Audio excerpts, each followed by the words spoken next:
வருகிற டிசம்பர் 1ஆம் தேதி யோகிராம் சுரத்குமார் ஜெயந்தி.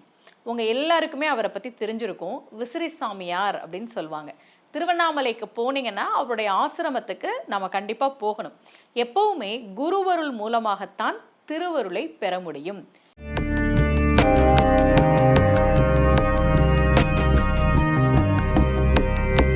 ரகசிய உண்மைகள் சேனலை பார்த்து கொண்டிருக்கும் உங்கள் அனைவருக்கும் சுமதி ஸ்ரீயின் அன்பு வணக்கம். இந்த பகுதியில் நம்ம நிறைய பரிகார முறைகள், பரிகார தலங்கள், ஆன்மீக கேள்வி பதில்கள், ஆன்மீக சந்தேகங்கள், என்ன பிரச்சனைக்கு என்ன மாதிரி வழிபாடு பண்ணணும்னு தொடர்ந்து பார்த்துக்கிட்டு இருக்கோம். இந்த குருவருள் இருக்கும்போது தான் இறைவனுடைய அருளை அந்த குருவருள் நிச்சயமாக பெற்றுத்தரும் அப்படின்றத என்னுடைய பதிவுகளில் நான் தொடர்ந்து சொல்லிக்கிட்டே இருக்கிறேன். ஏன் நாயன்மார்கள் குரு பூஜை வருகிற போது, ஆழ்வார்களினுடைய திருநட்சத்திரம் வருகிற போது, மகான்களினுடைய குரு பூஜை வருகிற போது இந்த நாளில் நாம் அவங்கள நினைக்கணும், அவங்கள கும்பிடணும் அப்படின்னு ஒவ்வொரு முறையும் நான் உங்களுக்கு சொல்கிறேன்னா, அவர்கள் மூலமாகத்தான், குருவருள் மூலமாகத்தான் திருவருளை நாம் பெற முடியும். அப்படின்றதுனால தான் யோகிராம் சுரத்குமார் நம்ம காலத்தில் வாழ்ந்தவர். நிறைய பேருக்கு குருவாக இருந்து இன்றைக்கும் வழிநடத்தி கொண்டிருக்கக்கூடியவர். எழுத்தாளர் பாலகுமாரன் போன்றவர்களுக்கெல்லாம் அவர்தான் குரு.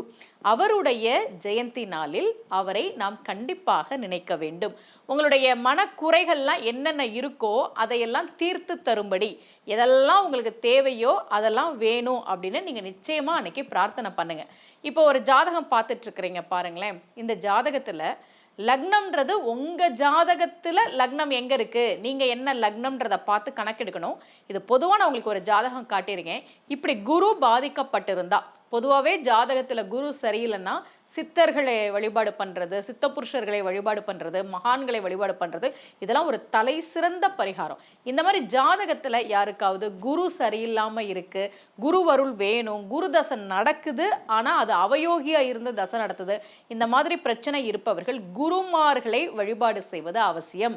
வருகிற டிசம்பர் 1ஆம் தேதி நம்முடைய காலத்தில் வாழ்ந்த பல்வேறு அற்புதங்களை செய்த யோகிராம் சுரத்குமார், இந்த ராம் சுரத்குன்வர் அப்படின்னா என்ன அர்த்தம்னா ராமன் மீது அன்புள்ள குழந்தை அப்படின்னு பேர். ராம் சுரத்குன்வர். டிசம்பர் 1ஆம் தேதி அவரை நாம் வழிபாடு செய்ய வேண்டும். எல்லா நாளும் நாங்கள் அவரை கும்பிடுறோம், நினச்சிக்கிட்டே இருக்கிறோம் அப்படின்னா ரொம்ப மகிழ்ச்சி. புதுசாக சில பேருக்கு தெரியாமல் இருக்கலாம் இல்லையா, அவர்களுக்காக இந்த பதிவு.